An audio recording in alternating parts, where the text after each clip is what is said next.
Hi everyone, welcome to my YouTube channel. ഇതൊരു travel വ്ളോഗാണ്. 1 day trip to Trivandrum. Last minute plan ചെയ്ത ട്രിപ്പാണ്. അതായത് പോകുന്നതിൻ്റെ തലേ ദിവസം പ്ലാൻ ചെയ്തു. പിറ്റേന്ന് രാവിലെ ഒരു 4:30 ട്രെയിൻ എടുക്കുന്നത്. അതുകൊണ്ട് ഞാൻ 3 മണിക്ക് തന്നെ ഇറങ്ങി. ഉറങ്ങിയിട്ടുണ്ടായിരുന്നില്ല.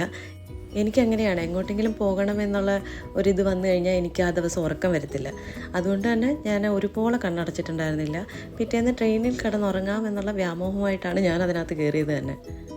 പക്ഷേ ഉറങ്ങിയായിരുന്നെങ്കിൽ എനിക്ക് ഈ കാഴ്ചകളൊന്നും കാണാൻ പറ്റില്ലായിരുന്നു. രാത്രിയിലെ ട്രെയിൻ യാത്ര നല്ല രസമാണ്. രാത്രിയിലെന്നല്ല, ഒരു വെളുപ്പിനെ നമ്മളിങ്ങനെ പോകുമ്പോഴത്തേക്കിനുള്ള തണുത്ത കാറ്റും കാര്യങ്ങളൊക്കെ നല്ല രസമാണ്. അതൊരു എക്സ്പീരിയൻസ് തന്നെ. ഞാൻ കുറേ നാളായിട്ട് അങ്ങനെ ഒരു യാത്ര ചെയ്തിട്ടുണ്ടായിരുന്നില്ല. പക്ഷേ എല്ലാവരെ പോലെ തന്നെ സ്റ്റോപ്പ് എത്താറാകുമ്പോൾ ഉണ്ടാകുന്ന ലാസ്റ്റ് മിനിറ്റ് ഉറക്കമില്ലേ, അതെനിക്ക് 1 മണിക്കൂർ ഉറക്കം കിട്ടി. നേരെ വന്ന് തമ്പാനൂരുള്ള ഹോട്ടൽ നെസ്റ്റിൽ വന്നിട്ട് ചെക്കിനായി. നല്ല പ്രോപ്പർട്ടിയാണ്, വലിയ കുഴപ്പമൊന്നുമില്ലാത്തൊരു ബഡ്ജറ്റ് ഫ്രണ്ട്ലി പ്രോപ്പർട്ടിയാണ്. കുറച്ച് നേരം റെസ്റ്റ് എടുത്തിട്ട്, ഇതൊരു 1 ഡേ ട്രിപ്പ് തന്നെ ആയതുകൊണ്ട് ഞങ്ങൾക്ക് അധികം സമയം റെസ്റ്റ് എടുക്കാൻ കിട്ടിയില്ല. റെഡിയായിട്ട് നേരെ ഒരു ഓട്ടോ എടുത്ത് സൂ കാണാൻ വേണ്ടിയിട്ട് പോയി. ആക്ച്വലി ഞാൻ ഈ സൂ കണ്ടിട്ട് ഏകദേശം 7 വർഷത്തോളം ആവുന്നുണ്ട്. അപ്പോൾ എന്തൊക്കെ മാറ്റങ്ങളാണ് ഉണ്ടായെന്ന് അറിയാനൊരു ആകാംക്ഷ ഉണ്ടായിരുന്നു. പണ്ട് ഞാൻ എല്ലാവരോടും പറയുമായിരുന്നു, ബാംഗ്ലൂർ സൂ കണ്ടിട്ട് ഞാൻ തിരിച്ചു വന്നിട്ട് പറയുമായിരുന്നു, നമ്മുടെ ട്രിവാൻഡ്രത്തെ സൂ എന്ത് ഭംഗിയാണ്. കാരണം ഇഷ്ടംപോലെ മൃഗങ്ങളുണ്ട് കാണാൻ, പക്ഷികളുണ്ട് കാണാൻ, രസമാണ്. നമുക്ക് കണ്ടാലും നമുക്കൊരു ഇത് മനസ്സിൽ നിൽക്കും. പക്ഷേ ഇപ്രാവശ്യം എനിക്ക് ചെന്നപ്പോൾ എന്തൊക്കെയോ കുറവുള്ള പോലെ ഫീൽ ചെയ്തു. എനിക്ക് ആകെ ഇഷ്ടപ്പെട്ടത് ആ ചിത്രശലഭങ്ങളുടെയും പിന്നെ എനിക്ക് എപ്പോഴും ഇഷ്ടമുള്ള സ്നേക്ക് പാർക്കും.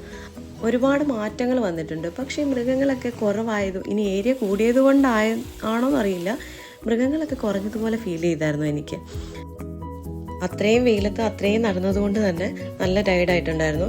കനകക്കുന്ന് പാലസിൻ്റെയും മ്യൂസിയത്തിൻ്റെയും ഇൻ ബിറ്റ്വീൻ ഒരു റോഡ് ഉണ്ടല്ലോ, ആ സിഗ്നലിൻ്റെ അടുത്തുള്ള, അവിടുന്ന് ബ്ലെൻഡ് ഓഫ് പാരഡൈസ് എന്ന് പറഞ്ഞിട്ടൊരു ഷോപ്പ് ഉണ്ടായിരുന്നു.